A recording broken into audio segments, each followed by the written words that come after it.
और चलिए breaking eight 10 की शुरुआत करेंगे इस वक्त की बेहद अहम खबर के साथ। रामबन से आपको दे रहे हैं जहां पर भूस्खलन हुआ है। कुनफर चंद्रकोट इलाके में भूस्खलन की खबर मिल रही है। आपको बड़ी खबर बता रहे हैं रामबन इलाके से। ये 4 लेन हाईवे है जहां 2 लेन्स पर यातायात प्रभावित हुआ है और 2 लेन्स पर यातायात सिर्फ चलाया जा रहा है। भूस्खलन हुआ है। आपको बता दें मौसम एक बार फिर से करवट लेता हुआ यहां नजर आ रहा है। मौसम विभाग ने जिस तरीके से चेतावनी जारी की थी उसके बाद यहां पर कुनफर चंद्रकोट इलाके में भारी भूस्खलन की खबर है। नेशनल हाईवे इससे प्रभावित हुआ है। 2 लेन पूरे तरीके से काम कर रही हैं लेकिन 2 लेन पर अभी यातायात अवरुद्ध है। बड़ी खबर आपको बता रहे हैं रामबन से जहां कुनफर चंद्रकोट इलाके में भारी भूस्खलन की खबर है। नेशनल हाईवे इससे प्रभावित हुआ है।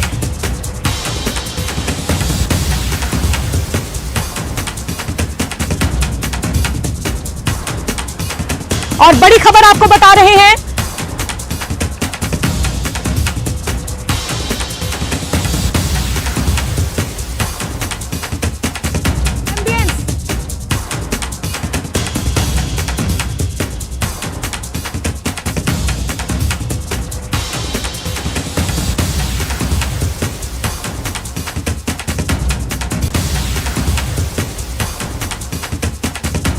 और हमारे सहयोगी तस्कीन ज्यादा जानकारियों के साथ फोनलाइन पर जुड़े हुए हैं। तस्कीन, क्या अपडेट्स है? मौके से तस्वीरें हम देख पा रहे हैं।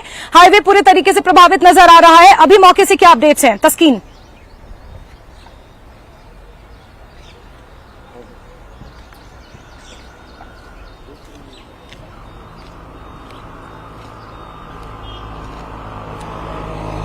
तस्कीन, अगर आप तक मेरी आवाज पहुंच रही हो तो हाईवे के क्या अपडेट्स है?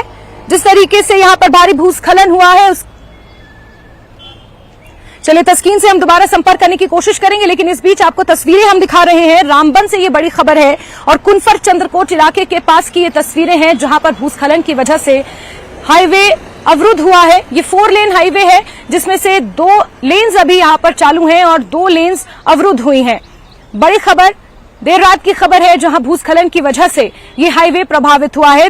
2 लेन्स पूरे तरीके से अवरुद्ध हैं और 2 लेन्स ही सिर्फ यातायात के लिए यहां पर रखी गई हैं। बड़ी खबर आपको बता रहे हैं नेशनल हाईवे से प्रभावित हुआ है। बाबा अमरनाथ की ऐतिहासिक यात्रा चल रही है और इसी रास्ते से होते हुए यात्रा गुजरती है और यहां पर ये भूस्खलन की बड़ी खबर निकल कर आ रही है। रामबन से आपको ये बड़ी खबर दे रहे हैं जहां कुनफर चंद्रकोट इलाके में भारी भूस्खलन हुआ है। नेशनल हाईवे इससे पूरी तरीके से प्रभावित है। हालांकि 2 लेन्स पर धीरे धीरे यातायात अभी जारी है और तस्वीरें आपको दिखा रहे हैं क्योंकि सुबह का वक्त है तो ट्रैफिक का जो फ्लो है वो इतना ज्यादा नहीं है। इस वजह से यहां पर कोशिशें की जा रही हैं कि जल्द से जल्द इस हाईवे को रिस्टोर किया जाए। रामबन से इस वक्त की बड़ी खबर कुनफर चंद्रकोट इलाके से आपको दे रहे हैं। तस्वीरें भी आपको उसी इलाके से दिखा रहे हैं जहां पर ये भूस्खलन हुआ है और आप तस्वीरों में देख सकते हैं कि अभी भी मलबा पहाड़ों से इस हाईवे पर गिर रहा है और अचानक हुए इस भूस्खलन की वजह से ये नेशनल हाईवे प्रभावित हुआ है। रामबन से इस वक्त की बड़ी खबर आपको बता रहे हैं। तस्कीन ज्यादा जानकारियों के साथ एक बार फिर से फोन लाइन पर जुड़ गए हैं। तस्कीन, क्या अपडेट्स है मौके से? तस्वीरों में हम देख पा रहे हैं अभी भी भूस्खलन जारी है।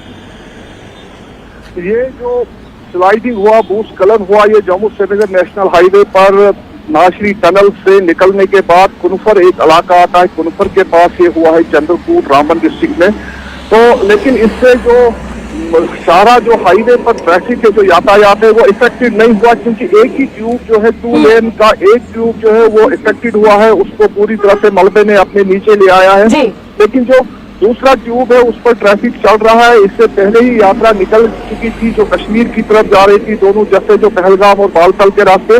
तो उसके बाद करीबन 1.5 घंटे बाद ये वहां पर इंसिडेंट हुआ जो ये ऊपर से जो बहुत बड़ा लैंडस्लाइड गिर आया। लेकिन अभी तक खुशकिस्मती है कि पूरा ट्रैफिक बंद नहीं हुआ। एक ट्यूब बराबर चल रही है और दोनों ट्रैफिक के दोनों तरफ के ट्रैफिक को उसी ट्यूब से इस वक्त निकाला जा रहा है। इस सिलसिले में अभी जो हमारी बात हुई DSP traffic national highway Ramban Iftikhar Ahmed से, तो उनका कहना है कि रेस्टोरेशन का वर्क जो है वो शुरू किया गया है। तो उम्मीद है कि आइंदा 1-1.5 घंटे में इसे भी क्लियर किया जाएगा। तो इससे मतलब ज्यादा कोई वो टाइमिंग की जरूरत नहीं है क्योंकि ये ट्रैफिक क्या हम ये मान के चले, जिस तरीके से आप भी जानकारी दे रहे हैं कि पैनिक होने की जरूरत नहीं है, और यात्रा क्योंकि इसी रास्ते से होकर गुजरती है, जो चौथा जत्था है वो इसी रास्ते से होकर उसे गुजरना था, तो क्या उस जत्थे को यहां से पास कराया जा चुका है और यात्रा पर इसका कोई असर नहीं पड़ा? इस भूस्खलन का यात्रा पर कोई असर पड़ता हुआ नजर नहीं आ रहा है तस्कीन?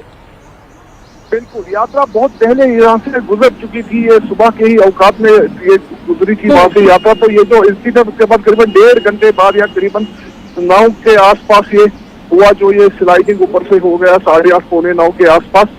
तो इसमें जो यात्रा पर कोई असर नहीं है, कोई ट्रैफिक पर भी असर नहीं। एक ट्यूब बंद हुआ, जो फ्लो रहता है 2 वे, जो 4 लेन शाहरा है वहां पर 4 लेन है, लेकिन 2 लेन बंद है, 2 लेन चल रही, उस पर ट्रैफिक गुजर रहा है। तो इसलिए यात्रा को भी कोई परेशानी की जरूरत है, क्योंकि अब जो 1.5 घंटे में जो कश्मीर से वापस जो बालताल और पहलगाम से यात्रा रवाना होनी है, तो वो इसी रास्ते से इंशाल्लाह गुजर कर जाएगी जम्मू की तरफ।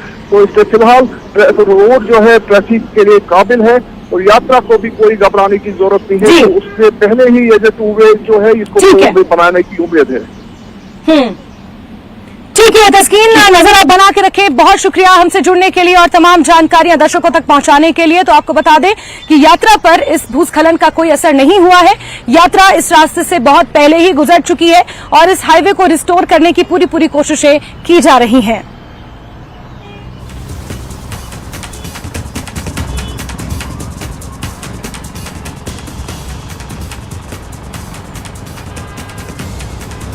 चलिए आगे बढ़ते हैं और दिल्ली से आपको बड़ी खबर देंगे, जहां विदेश मंत्री एस जयशंकर टीकालाल टपलू के परिवार से आज मुलाकात करने जा रहे हैं। टीकालाल टपलू वही हैं जिनकी 1989 में JKLF से जुड़े आतंकवादियों ने हत्या कर दी थी और आज उनके परिवार से एस जयशंकर मुलाकात करेंगे। तो इस वक्त की बेहद अहम खबर आपको बता रहे हैं, जहां विदेश मंत्री एस जयशंकर आज टीकालाल टपलू के परिवार से मुलाकात करने जा रहे हैं। टीकालाल टपलू 1989 में आतंकवाद का शिकार हुए थे। JKLF के आतंकवादी द्वारा उनकी हत्या कर दी गई थी और उनके परिवार से आज विदेश मंत्री मुलाकात करने वाले हैं। अपने आप में ये मुलाकात बेहद अहम है।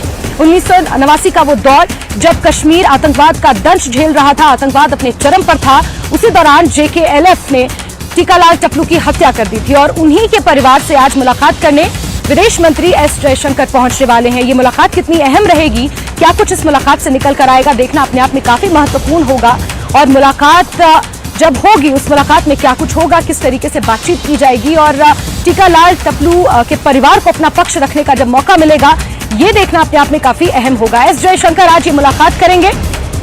1989 की ये घटना है जब टीकालाल टपलू की JKLF से जुड़े आतंकवादियों ने हत्या कर दी थी और उन्हीं के परिवार से आज मुलाकात करने के लिए विदेश मंत्री एस जयशंकर पहुंचने वाले हैं।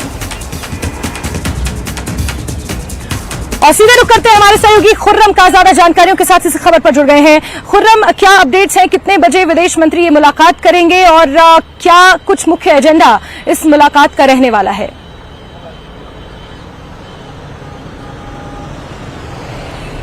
देखिए जैस्मीन, मुख्य तौर पर जो अभी प्रोग्राम शेड्यूल है वो तकरीबन 11:40 पर यह मुलाकात होने वाली है और 20 मिनट के आसपास ये मुलाकात चलने वाली है, जिस तरह का शेड्यूल हमारे पास आया है।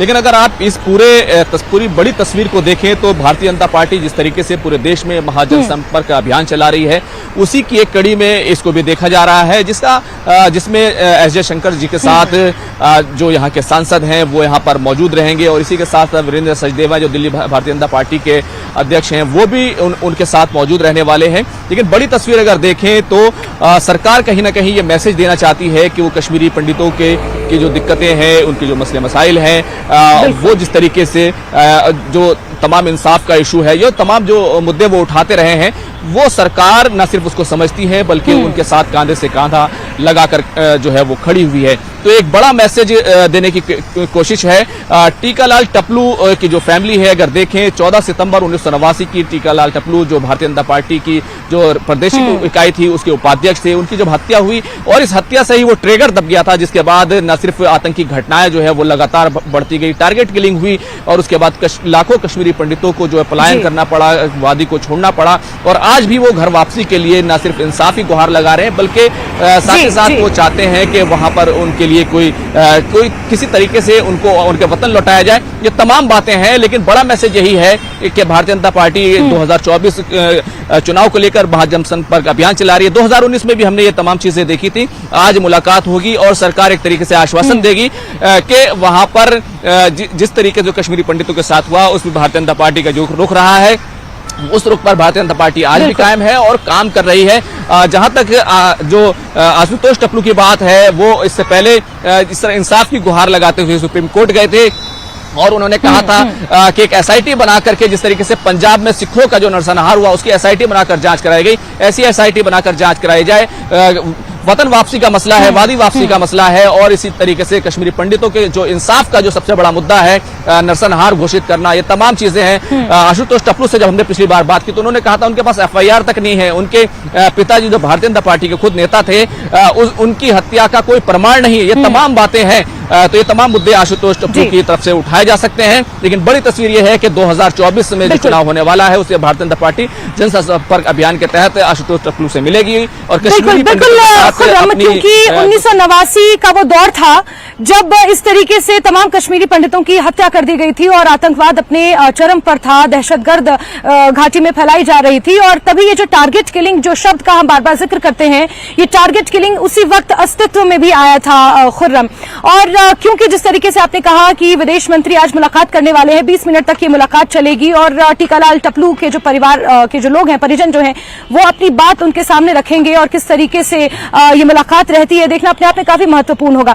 लेकिन अगर चुनावी चश्मे से इसे देखा जाए, इस मुलाकात को खुर्रम अगर चुनावी चश्मे से देखा जाए तो आम चुनाव 2024 तो मुद्दा है ही, लेकिन कहीं ना कहीं विधानसभा चुनावों की अटकलें भी घाटी में तेज हो चली हैं।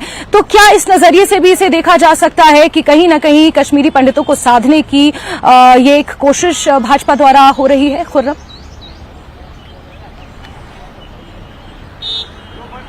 देखिए, बिल्कुल, देखिए, जब कोई राजनीतिक पार्टी कोई कदम उठाती है, कुछ जनसंपर्क अभियान चलाती है, तो कहीं ना कहीं वोट बैंक की राजनीति के साथ साथ जो उसके अपने मुद्दे हैं उन पर अपना समर्थन जताना, ये महत्वपूर्ण पहलू होता है। और खासतौर से कश्मीरी पंडितों का जिस तरीके से भारतीय जनता पार्टी को अब तक समर्थन मिलता रहा है, हालांकि कई मामलों में उसकी आलोचना भी हुई है कि अभी तक कुछ नहीं बदलाव हुआ, 2014 से अब 2023 आ गया है लेकिन कुछ नहीं हुआ है। ये जो एस्पेक्ट है उसको कहीं ना कहीं काउंटर करना वो जरूरी है। और साथ ही साथ भारतीय जनता पार्टी जिस तरीके से कश्मीरी पंडितों के पलायन का मुद्दा, उनके नरसंहार का मुद्दा, उनकी हत्याओं का मुद्दा जिस तरीके से उठाती रही है, वो कहीं ना कहीं इस पूरी संदर्भ में कहीं ना कहीं महत्वपूर्ण हो जाता है। जिस तरीके से जो राजनीतिक पार्टियां हैं, खासतौर से जम्मू कश्मीर की जो राजनीतिक पार्टियां हैं, वो कहीं ना कहीं आरोप लगाती है कि भाजपा सिर्फ धोखे की राजनीति करती है, तो वो तमाम विषय अपने साथ साथ, लेकिन अगर राष्ट्रीय राजनीति को देखें तो 2024 की जो लड़ाई है और खासतौर से विधानसभा के जो चुनाव होने वाले हैं, उन तमाम नैरेटिव्स को आप अपने जहन में रखिए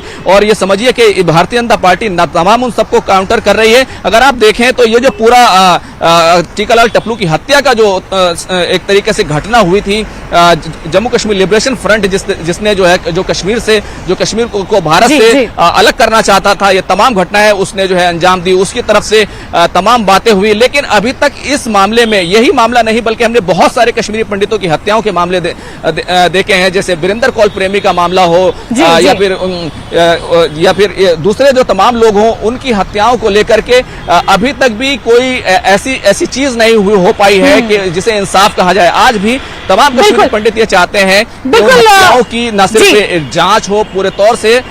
जी बिल्कुल खुर्रम, क्योंकि आपने यहाँ पर जिक्र किया था कि बहुत से कश्मीरी पंडित हैं जो अभी तक भाजपा को सपोर्ट करते आए, और जब कोई राजनीतिक पार्टी, इतने बड़े स्तर की राजनीतिक पार्टी जब कोई कदम उठाती है तो जाहिर सी बात है कि उनके इस कदम को राजनीतिक दृष्टिकोण से देखा जाता ही है। खुर्रम, बहुत लंबे समय से घाटी में हमने देखा, जम्मू में हमने देखा कि पीएम पैकेज एम्प्लॉयज जो थे उन्होंने एक लंबा आंदोलन चलाया, 6 महीने से ज्यादा का आंदोलन, उन्होंने अपनी सुरक्षा को लेकर उन्होंने सवाल उठाया और आंदोलन चलाया और घाटी से वो जम्मू पहुंचे हुए थे।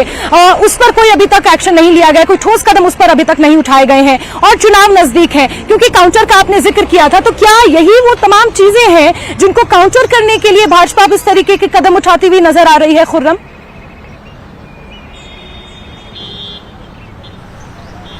देखिए, मैंने आपसे थोड़ी देर पहले जिक्र किया था, खुद आशुतोष टपलू सुप्रीम कोर्ट गए थे कि जो जिन लोग उनके पिताजी की जो हत्या हुई, जो कश्मीरी पंडितों का नरसंहार हुआ, उन तमाम लोगों की हत्याओं की जांच एसआईटी की तरह हो, जिस तरह से पंजाब में सिखों के नरसंहार को लेकर हुई थी। अब कश्मीरी पंडितों में भी अलग अलग तरह की आवाजें हैं, खासतौर से जम्मू रीजन में जिस तरीके से तमाम कश्मीरी पंडित मौजूद हैं, उसमें बहुत सारे अलग अलग राजनीतिक पार्टियों में मौजूद हैं। तो कहीं ना कहीं भारतीय जनता पार्टी को विधानसभा चुनाव में समर्थन बनाकर रखना और उसको फिर आगे लेकर के जाना, देश में एक नैरेटिव खड़ा करना कि कश्मीरी पंडितों के साथ, हिंदुओं के साथ, खासतौर से जिस तरीके का जो कुछ होता रहा कश्मीर में, जिस तरीके से 370 लगी रही, 35 से लगी रही, और उसकी आड़ में जो कुछ वहां की राजनीतिक पार्टियां करती रही हैं, जिस तरीके से कदम नहीं उठाए गए, इंसाफ नहीं मिला, ये तमाम बातें जो है वो कहीं ना कहीं उस नैरेटिव को काउंटर करने की कोशिश है। और विधानसभा चुनाव 2024 का, लोकसभा चुनाव, ये तमाम बातें अपनी जगह, लेकिन साथ ही साथ मुद्दों की बिसात पर जो चाहे राष्ट्रीय राजनीतिक पार्टियां हो, चाहे फिर लोकल राजनीतिक पार्टियां हो, सभी को काउंटर करना वो महत्वपूर्ण है। और साथ ही साथ कश्मीरी पंडितों के बीच एक पैगाम देना, एक मैसेज देना जरूरी है कि भारतीय जनता पार्टी वो अभी भी उनके साथ खड़ी है। जो पीएम पैकेज एम्प्लॉयज की बात हो या टारगेट किलिंग की बात हो, ये तमाम घटनाएं हैं, और इन तमाम घटनाओं को देखते हुए अभी तक जो रोड मैप था, जिस तरीके से कश्मीरी पंडितों की वादी में वापसी होनी थी, उनकी वतन वापसी होनी थी, उनका रिहेबिलिटेशन होना था, वो नहीं हो सका है। तमाम अड़चने मौजूद हैं, लेकिन फिर भी भारतीय जनता पार्टी ये कहना चाहती है, उसका संकल्प मौजूद है, वो पीछे अपने संकल्प से नहीं हटी है। और यही वजह है कि आज एफएम और जो वहां के क्षेत्रीय सांसद हैं, दिल्ली के बीजेपी के अध्यक्ष हैं, वो तमाम लोग उनके साथ मुलाकात के लिए पहुंचेंगे। देखना ये होगा कि किस तरह की तमाम चीजें निकल कर आती हैं, क्या डिस्कशन होता है, इस पर भी हम नजर बनाए रहेंगे।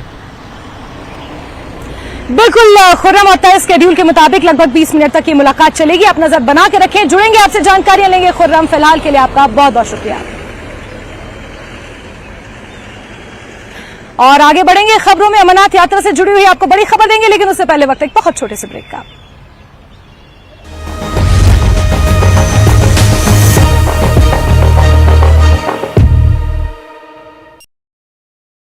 अमरनाथ यात्रा के सफल संचालन के लिए की गई तैयारियों की समीक्षा करने के लिए दक्षिण कश्मीर के इलाकों का दौरा किया। जम्मू कश्मीर अपनी पार्टी के प्रमुख सैयद मोहम्मद अल्ताफ बुखारी ने दिल्ली में अमित शाह से मुलाकात की। उन्होंने ईद के जश्न से पहले प्रमुख धार्मिक नेताओं की रिहाई की मांग की।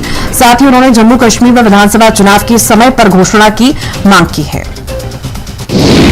कठुआ के हीरानगर में मोदी सरकार के 9 साल बेमिसाल कार्यक्रम का आयोजन किया गया। इस कार्यक्रम में केंद्रीय राज्य मंत्री डॉक्टर जितेंद्र सिंह ने शिरकत की। पूंछ के बीजेपी सांसद झुला किशोर ने आरएस पुरो के मीरा साहिब क्षेत्र में, जहां महाजनसंपर्क अभियान के तहत सामाजिक संगठनों से जुड़े हुए लोगों से मुलाकात की। इस दौरान बीजेपी सांसद ने लोगों को केंद्र सरकार के 9 साल के कामकाज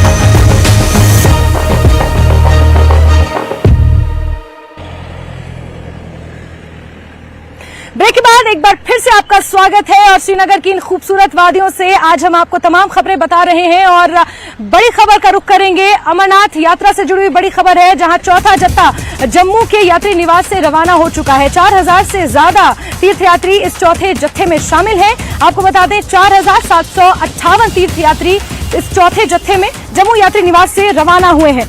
3781 इसमें पुरुष हैं, 727 महिला यात्री इसमें शामिल हैं, 331 साधु इसमें हैं, 19 बच्चे भी इस यात्रा का हिस्सा हैं। यात्रा पर 24 घंटे सेना नजर बनाए हुए है, और तीर्थयात्रियों का उत्साह अपने चरम पर है। तो पीसफुली अभी तक ये यात्रा संचालित हो रही है। चौथा जत्था जम्मू के यात्री निवास से अलसुबह रवाना किया जा चुका है। 4758 तीर्थयात्री इस यात्रा का हिस्सा है। आपको बता दें, 727 महिलाएं और 19 बच्चों के साथ सुबह सुबह इस यात्रा को आज रवाना किया जा चुका है, जो रामबन क्रॉस कर चुकी है, और बहुत जल्द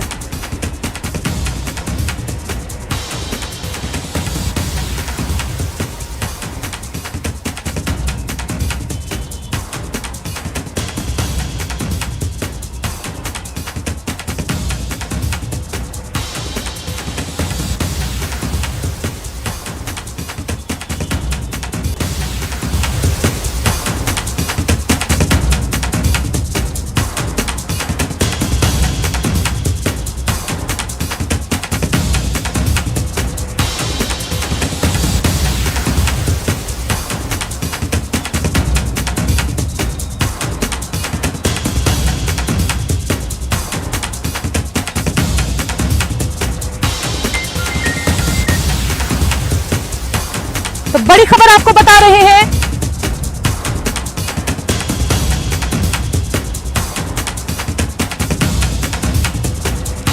बड़ी खबर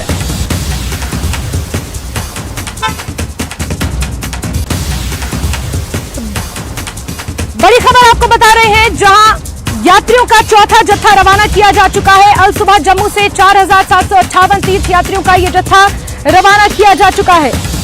727 महिला, 3,781 पुरुष, 231 साधु और 19 बच्चे इस चौथे जत्थे में शामिल हैं। इस वक्त की बेहद अहम खबर आपको बता रहे हैं, चौथा जत्था पीसफुली जम्मू से रवाना हो चुका है। यात्रियों का जोश आप देख सकते हैं, श्रद्धालुओं का जोश आप देख सकते हैं, कितना हाई है, कितने उत्सुक हैं, कितने उत्साहित ये तमाम यात्री यहां पर नजर आ रहे हैं। चौथा जत्था बहुत जल्द रामबन से होते हुए मुनवन बेस कैंप और उसके बाद बालटाल वाले रास्ते से पंथा चौक होते हुए ये तमाम यात्री पहुंचेंगे। और आपको बता दें, सुबह सुबह का ये नजारा है, जहां चौथे जत्थे को हरी झंडी दिखाकर रवाना किया जा चुका है।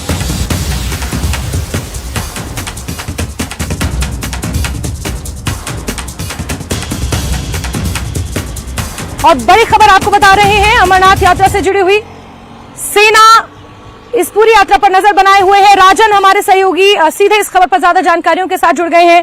राजन, चौथे जत्थे को रवाना किया जा चुका है, क्या अपडेट चौथे जत्थे से जुड़े हुए मिल पाए हैं और पांचवें जत्थे के स्वागत के लिए किस तरीके से तैयारियां जम्मू के यात्री निवास में होती हुई नजर आ रही हैं? राजन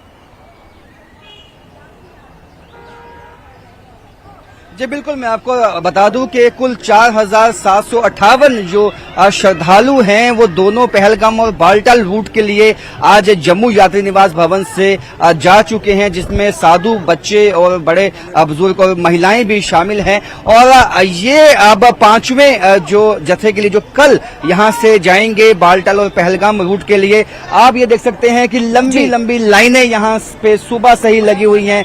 जहां तक मेरे पीछे भी और मेरे आगे भी आपकी निगाह जाएगी, वहां तक श्रद्धालुओं की संख्या आपको दिखाई देगी। और ये श्रद्धालुओं की संख्या लगातार बढ़ रही है, क्योंकि पहले दिन हमने देखा कि कुल 3100 कुछ जो ये श्रद्धालु गए थे, दूसरे दिन 4,000 से ज्यादा गए और आज जो है लगभग 5,000 के आंकड़े को छू रहे हैं जो ये श्रद्धालु। तो इससे आप अंदाजा लगा सकते हैं कि आने वाले समय में जो श्रद्धालुओं की संख्या है वो बहुत ज्यादा बढ़ने वाली है, क्योंकि अब जिस तरह की खबरें है कि अब प्रशासन ने भी अब ऑन द स्पॉट रजिस्ट्रेशन का भी कोशिश ये है कि जो श्रद्धालु नहीं करवा पाए अपना रजिस्ट्रेशन, उनका ऑन द स्पॉट रजिस्ट्रेशन करवाया जाए।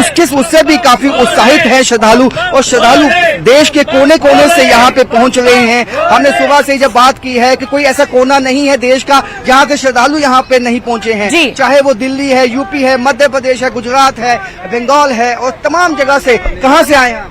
आगरा से। पहली बार। क्या उत्साह लेकर आए आप? दर्शन करने के लिए हैं। दर्शन करने के लिए आए हैं बाबा के, और काफी उत्साह है। तो आप देख सकते हैं इनका जो उत्साह है, हालांकि उमस का मौसम है आपको बता दूं, लेकिन उसके बावजूद उत्साह में कोई कमी नहीं है। सर ऐसा है, प्रशासन तो अपनी तरफ से पूरा सचेत है और हमें इस चीज की बड़ी खुशी है कि प्रशासन ये हमारे साथ में, हमें गर्मी से कुछ नहीं है, ठीक है ना। और हमारा देश महान है और बाबा बर्फानी के हम दर्शन करेंगे और इन प्रशासन का हम बहुत धन्यवाद करते हैं, आप लोगों का भी बहुत धन्यवाद करते हैं और भगवान शंकर की हम तो देख सकते हैं कि आप क्या कहेंगे आप? भारत माता कीजिए, और बहुत बढ़िया कि बाबा बर्फानी दोबारा मौका दिया, हम दोबारा आए, पहले भी आए थे इससे पहले, और इतना अच्छा लग रहा है। और व्यवस्था काफी देख के अपनी भारत सरकार की हम इतने खुश हैं कि हमारी इतनी सुविधा की जा रही है।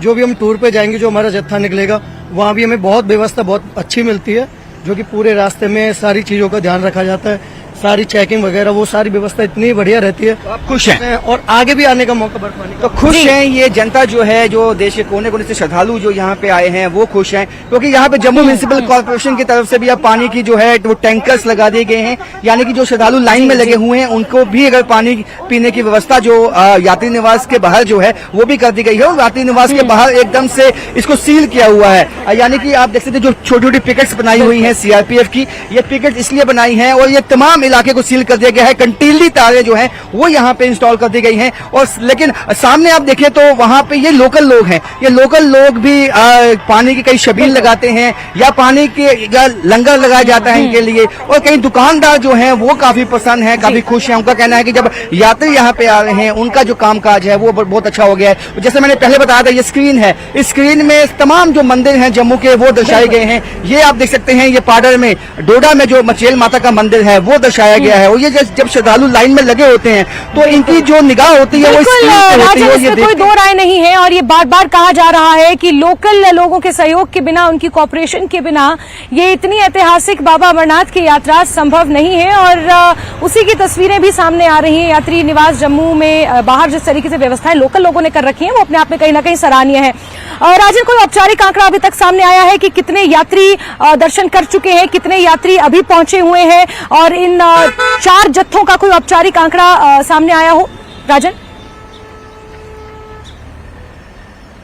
देखिए, जो लगभग जो बताया जाता है कि 18,000 से ज्यादा जो श्रद्धालु हैं इस वक्त दर्शन कर चुके हैं। और जो आंकड़ा है वो पहले से ज्यादा जो है वो हो रहा है। और जिस तरह से मैंने कहा कि कोई इसमें अचंभा नहीं होगा कि कल ये जो संख्या है ये 6,000 तक पहुंच जाए प्रतिदिन यहाँ जम्मू से जाने वाले श्रद्धालुओं की। उसके अलावा जो ऑन द स्पॉट रजिस्ट्रेशन की शुरुआत हुई है उसमें बहुत से जो श्रद्धालु हैं वो अपना रजिस्ट्रेशन करवा रहे हैं। और जो पहली दफा जाने वाले श्रद्धालु हैं, सबसे अहम बात, हमने आज सुबह बात की, कई दफा जो पहली दफा जाने वाले श्रद्धालु जो युवा शक्ति है देश की वो यहाँ पे पहुंची है। उनका कहना है कि हम भी ये एक्सपीरियंस करना चाहते हैं कि देश में जिस तरह से धूम है और महादेव भोलेनाथ इस वक्त खुद मौजूद रहते हैं, जिस तरह से आस्था है कि जो केव श्राइन है उसमें महादेव, और उसके पीछे जिस तरह से ये है एक तरह से धार्मिक आस्था जो है लोगों की जुड़ी हुई है। तो ये आप देख सकते हैं। उसके साथ साथ जो सिक्योरिटी है यहाँ पे आप देख सकते हैं,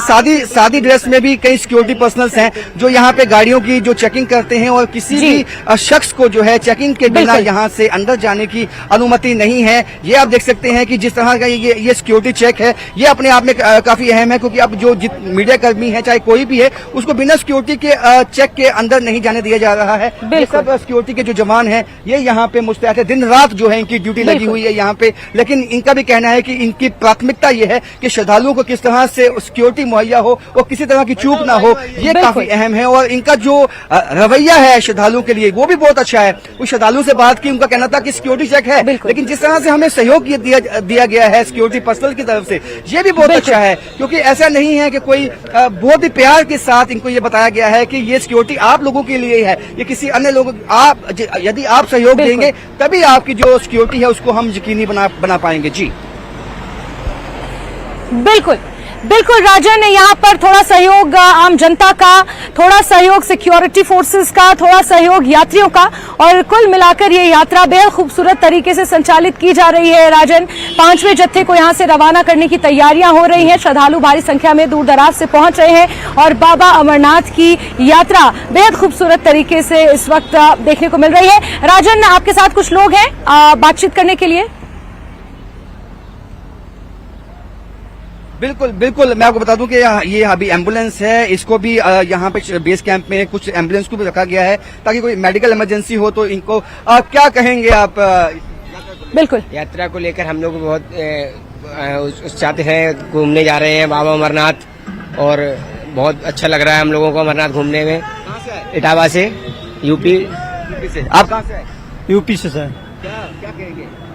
बाबा बर्फानी के सुरक्षा व्यवस्था बड़ा अच्छा है जाने में। छोटे बच्चे भी आए हैं तो आप बिल्कुल राजन, तो कुल मिलाकर दूर दराज से यहाँ पर श्रद्धालु पहुंचे हैं, क्या यूपी, क्या महाराष्ट्र, क्या बंगाल, क्या तमिलनाडु, और देश के हर कोने से यहाँ पर श्रद्धालु। जी, एक बच्चा भी साथ में है। बाल्टाल से हम अमरनाथ यात्रा करने जा रहे हैं, हमारी यात्रा शुभम हो।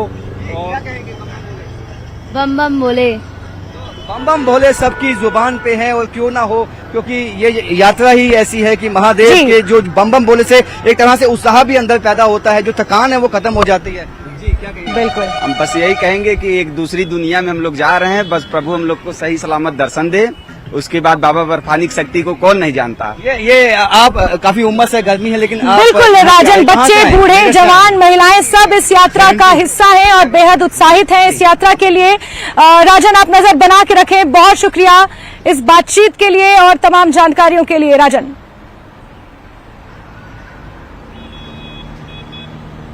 और आगे भी अमरनाथ यात्रा से जुड़ी बड़ी खबर आपको बताएंगे कि किस तरीके से जम्मू कश्मीर पुलिस की जो माउंटेन रेस्क्यू टीम है वो सतर्क है, उससे जुड़ी हुई जानकारी आपको देंगे। लेकिन उससे पहले वक्त एक बहुत छोटे से ब्रेक का।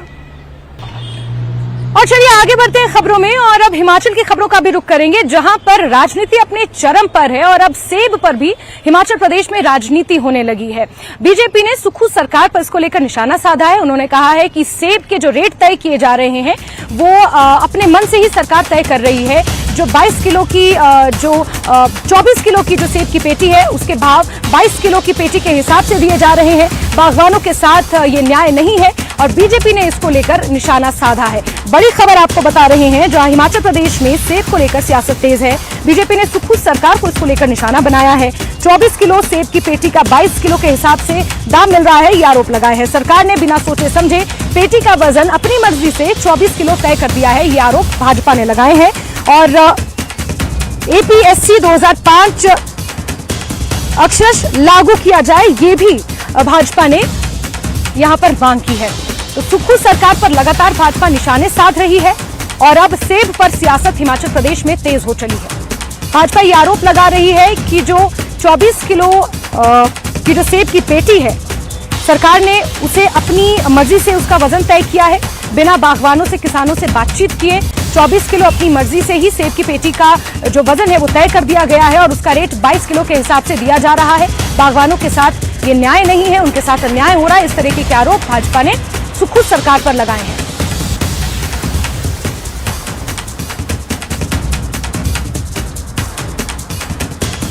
चलिए सीधे रुख करेंगे हमारे सहयोगी राजेंद्र का। ज्यादा जानकारियों के साथ इसी खबर पर जुड़ गए हैं। राजेंद्र, जरा डिटेल्स में बताइए ये पूरा मामला आखिर क्या है? बागवानों से आपकी बातचीत हो पाई, भाजपा के नुमाइंदों से, और सरकार का कोई रिएक्शन इस पर अभी तक आया हो? राजेंद्र। जैस्मिन, बिल्कुल अब सेब को लेकर राजनीति हर बार होती है और इस बार भी सीजन आया है और राजनीति शुरू हो गई है। अब भाजपा की तरफ से आवाज़ उठाई जा रही है कि जो सेब के दाम, सेब का वजन रखा गया है 24 किलो निर्धारित किया गया है, ये किन मापदंडों के तहत निर्धारित किया गया है? और दूसरी बात जो भाजपा की तरफ से उठाई गई है वो यही है कि 24 किलो पेटी में दाम होते हैं, लेकिन 22 किलो के हिसाब से बागवानों के मूल्य तय किए जा रहे हैं। तो ये 2 किलो की कटौती क्यों की जा रही है बागवानों के सेब के साथ? और जो अगली डिमांड भाजपा की तरफ से यही है कि ठीक है, वेट के हिसाब से, किलो के हिसाब से सब्जी फल मंडी में सेब बिकेंगे, लेकिन बागवानों के पास मापने के लिए कोई यंत्र नहीं है। तो ऐसे में वेटिंग मशीन या फिर कोई अन्य उपकरण बागवानों को बड़ी संख्या में उपलब्ध करवाए जाएं, ताकि वो अपने स्टोर से या बगीचे से ही निर्धारित माप तोल कर 24 किलो की पेटी बनाकर ही फल मंडी तक पहुंचाए। तो इस प्रकार की कई मांगे भाजपा की तरफ से उठाई गई है और सरकार की इस प्रक्रिया के ऊपर सवाल भी उठाया गया है। जगह की उपलब्धता को लेकर भी भाजपा की तरफ से सवाल उठाया गया है कि अभी तो सीजन शुरू हुआ है और केवल अर्ली वैरायटी मार्केट में पहुंची है, फल मंडी में पहुंची है। जैसे मिडिल हाइट का और हाइट का सेब मार्केट में पहुंचेगा, फिर कैसे इसका प्रावधान होगा, किस प्रकार से व्यवस्था की जाएगी? इसके अलावा एक बड़ा आरोप लगाया गया है चेतन ब्राक्टा की तरफ से कि जब भाजपा की सरकार थी तो हमेशा कांग्रेस कहती थी कि एपीएमसी एक्ट 2005 को लागू किया जाए, लेकिन अब कांग्रेस की सरकार आ गई है तो एक्ट क्यों लागू नहीं किया जा रहा है? इस तरह से तमाम इश्यूज उठाए गए हैं और जो सबसे बड़ा इश्यूज है वो यही है कि 24 किलो के हिसाब से अगर पेटी मार्केट में पहुंचती है तो फिर बागवानों को अधिक पेटियों की व्यवस्था करनी होगी। ऐसे में एक्स्ट्रा बोझ, अधिक खर्च उनके ऊपर पड़ेगा पैकेजिंग का लेकर, और पैकेजिंग को लेकर लगातार विवाद हिमाचल में होता आ रहा है। पिछले दिनों जब भाजपा की सरकार थी पिछले सीजन के दौरान, तो उस वक्त जब जीएसटी लगा था तो काफ़ी हो हल्ला प्रदेश में हुआ था और इसका परिणाम भी भुगतना पड़ा था भाजपा को विधानसभा चुनावों में। वही बात अब भाजपा कर रही है कि 24 किलो के हिसाब से अगर पेटी बनती है तो फिर एक्स्ट्रा पैकेजिंग मटेरियल किसानों को खरीदना पड़ेगा और वो कॉस्ट उनको बेयर करनी पड़ेगी। इसके लिए क्या प्रावधान सरकार की तरफ से रखा गया है? तो तमाम इश्यूज भाजपा की तरफ से उठाए गए हैं। चेतन ब्राक्टा और चौपाल से विधायक बलबीर वर्मा उनकी तरफ से उठाए गए हैं कि जो दिक्कतें बागवानों को सीजन के दौरान आ रही है उनको कैसे हल किया जाएगा। दरअसल जैस्मिन, ये पहली बार है जब पूरे प्रदेश में किलो के हिसाब से सेब की खरीद बिक्री हो रही है, तो ऐसे में अब दिक्कतें बागवानों को आ रही हैं क्योंकि यूनिवर्सल कार्टन की बात की जा रही है कि अगर यूनिवर्सल कार्टन आ जाए तो इन तमाम दिक्कतों से छुटकारा मिल जाएगा, लेकिन वो भी इस बार इंट्रोड्यूस नहीं हो पाया। देखना होगा कि क्या अगले सीजन को भी आता है। से जुड़े हुए जो यूनियन है, जो उनके लीडर्स हैं, क्या उनकी प्रतिक्रियाएं सामने आई हैं? उनका इसको लेकर क्या कुछ कहना है? जितने भी सेब बागवान हैं उनसे आपकी बातचीत हो पाई, उनका क्या कहना है? बिल्कुल बिल्कुल, जो फल उत्पादक हैं उनसे जब हमारी बात हुई तो उनका भी यही डर अभी सता रहा है क्योंकि अभी मिडल का और हाइट का सेब शुरू नहीं हुआ है। जब वो मार्केट में पहुंचना शुरू होगा, असली दिक्कतें और असली बातों का पता तभी लग पाएगा। लेकिन उनका कहना है कि पैकेजिंग मटेरियल अगर बढ़ता है, पेटियों की संख्या अगर बढ़ती है तो फिर वो एक्स्ट्रा कॉस्ट बेयर करनी पड़ेगी बागवानों को, जिससे बचने की कोशिश की जा रही है। और हमेशा ही कोशिश ये रहती है बागवानों की तरफ से भी, सरकार की तरफ से भी, जो एक्स्ट्रा कॉस्ट बियर करनी पड़ती है क्योंकि पेटी और उसके अंदर ट्रे और तमाम जो बारदाना जिसको कहते हैं, जब इसकी कॉस्ट काफ़ी अधिक पड़ती है और ये ज़रूरी नहीं होती है, इसको अगर कोशिश करें तो बचा जा सकता है, कम किया जा सकता है इस कॉस्ट को, उसके ऊपर फोकस है। और वही चिंता बागवानों की भी है ताकि ठगी ना हो सके मंडी में, फल उत्पादकों से आड़ती ठगी ना कर सके, इसलिए कोशिश ये नया फॉर्मूला अब वेट के हिसाब से काफ़ी देश में अनेक सब्जी मंडियां हैं, फल मंडियां हैं जहां पर सेब और अन्य जो फल हैं उनको वेट के हिसाब से बेचा जाता है। वही एक्सपेरिमेंट किलो के हिसाब से का यहाँ पर भी हो रहा है और कोशिश की जा रही है कि सफल ये हो। इसके लिए सरकार की तरफ से हालांकि असिस्टेंट प्रोवाइड करवाया जा रहा है, लेकिन किस तरह से अब आगे सीजन बढ़ता है, किस कैसी समस्याओं को हल किया जाता है, क्या वेटिंग मशीन्स और अन्य उपकरण किसानों को उपलब्ध करवाए जाएंगे या फिर फल मंडी में ही ये वजन तय होगा, तो तमाम दिक्कतें हैं और इनके ऊपर अब भाजपा हमलावर हो रही है क्योंकि लोकसभा चुनाव भी हैं और शिमला ज़िला इंपॉर्टेंट भी, अगर पूरी एप्पल बेल्ट हम कहें तो चाहे कुल्लू मनाली की बात हो, मंडी का अपर एरिया हो, तमाम एरिया हैं जहां पर बड़ी संख्या में सेब उत्पादन हो रहा है। और इस बार बिल्कुल राजेंद्र, और किसान और सेब बागवान इसको लेकर किस तरीके से आगे रिएक्ट करेंगे, देखना काफी महत्वपूर्ण होगा। भाजपा बड़े आरोप लगा रही है, उन आरोपों पर कांग्रेस किस तरीके से जवाब देगी और फिर अंतिम निर्णय क्या लिया जाएगा, ये देखना अपने आप में काफी अहम होगा। राजेंद्र, नजर आप बना के रखें। हमसे जुड़ने के लिए, तमाम अपडेट्स के लिए आपका बहुत बहुत शुक्रिया।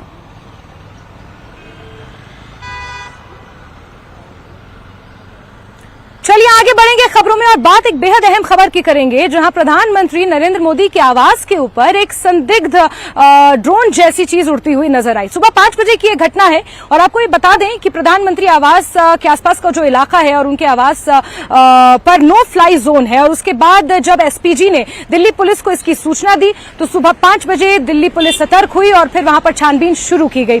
छानबीन शुरू करने के बाद अभी तक वहां पर कुछ इस तरीके का संदिग्ध नहीं पाया गया है, लेकिन सुबह 5 बजे एक संदिग्ध ड्रोन जैसी चीज पीएम आवास के ऊपर उड़ती हुई नजर आई। एसपीजी ने दिल्ली पुलिस को इसकी सूचना दी है। पीएम आवास के ऊपर एक संदिग्ध उपकरण देखा गया जिसे ड्रोन माना जा रहा है। ड्रोन जैसी कोई संदिग्ध उपकरण वहां पर देखी गई और उसके बाद एसपीजी ने दिल्ली पुलिस को इसको लेकर सूचित किया।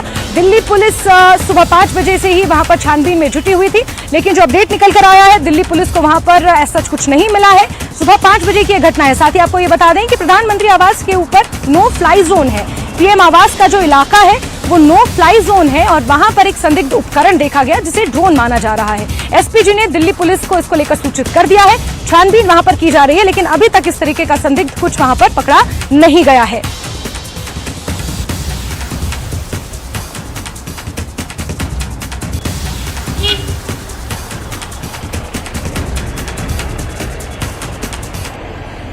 आज सुबह प्रधानमंत्री आवास के ऊपर ड्रोन उड़ने की सूचना से हड़कंप मच गया। दरअसल एसपीजी ने सुबह 5 बजे नई दिल्ली पुलिस को फोन कर ये जानकारी दी कि प्रधानमंत्री आवास के ऊपर कुछ संदिग्ध चीज उड़ती हुई दिखाई पड़ रही है, जिसके बाद हड़कंप मच गया और तमाम अफसर इसी लोक कल्याण मार्ग पर पहुंचे थे। लेकिन ये बात सामने आई है कि अब तक दिल्ली पुलिस को कुछ भी नहीं मिला है। दरअसल जानकारी ये निकलकर सामने आई है कि एसपीजी का एक रडार सिस्टम होता है, उसमें आज सुबह 5 बजे के आसपास कुछ उड़ता हुआ संदिग्ध नजर आया था, जिसके बाद एसपीजी के तमाम अधिकारियों ने तुरंत दिल्ली पुलिस को सूचना दी और दिल्ली पुलिस के आला अफसर स्वयं 5 बजे सुबह प्रधानमंत्री आवास पर पहुंचे थे। उसके बाद अब तक ड्रोन या इससे कोई संबंधित चीज उड़ती हुई नजर नहीं आई है। दिल्ली पुलिस ने एक ऑपरेशन चलाया था, जिस दौरान भी ऐसा कुछ संदिग्ध नहीं पाया गया, जिसके बाद दिल्ली पुलिस ने फिलहाल चैन की सांस ली है। दरअसल बताया जाता है एसपीजी का जो सिक्योरिटी घेरा है उसमें तमाम तरह के उपकरण होते हैं और उसमें एक रडार सिस्टम होता है, वो डिटेक्ट कर लेता है कि अगर कोई चीज ऊपर उड़ती हुई नजर आए। और ये बात सर्वविदित है कि प्रधानमंत्री आवास नो फ्लाई जोन है, उसके ऊपर हवाई जहाज, हेलीकॉप्टर या ड्रोन ऐसी कोई भी चीज उड़ाई नहीं जा सकती है। आज सुबह 5 बजे एसपीजी के रडार सिस्टम में कुछ संदिग्ध नजर आए, जिसके बाद सूचना दी गई थी। हालांकि आपको ये बताना बेहद इंपॉर्टेंट है कि ये प्रधानमंत्री आवास है और यहाँ सिक्योरिटी बेहद कड़ी रहती है। अगर कोई व्यक्ति इसके अंदर जाता है तो उसकी गाड़ी पार्किंग में पार्क की जाती है, उसके बाद वो 1, 3, 5, 7 गेट से अंदर जाता है और वहां पर उसकी कड़ी सुरक्षा चेक की जाती है, उसको पूरा तरीके से खंगाला जाता है। प्रधानमंत्री आवास पर यह प्रोटोकॉल है कि चाहे प्रधानमंत्री से मिलना उनका कोई सगा संबंधी भी आए तब भी उसकी सुरक्षा पूरी तरीके से चेक की जाती है। सचिव पहले से अपॉइंटमेंट लेते हैं, उनके अपॉइंटमेंट के आधार पर ही प्रधानमंत्री मार्ग में आवास है जो उसमें एंट्री हो पाती है। हालांकि सुबह 5 बजे से तमाम दिल्ली पुलिस के अधिकारी इस जांच में लगे कि आखिर वो क्या था, कौन सी संदिग्ध चीज थी जो प्रधानमंत्री आवास के ऊपर उड़ रही थी। फिलहाल दिल्ली पुलिस के हाथ पूरी तरीके से खाली हैं। कैमरा पर्सन सोनू के साथ शिवम प्रताप, नेटवर्क 18 दिल्ली। तो कश्मीर की इन खूबसूरत वादियों से ब्रेकिंग है 10 में अभी के लिए बस इतना ही। वक्त एक बहुत छोटे से ब्रेक का, ब्रेक के उस पार 10 मिनट में 50 खबरें देखने के लिए सना के साथ। नमस्कार।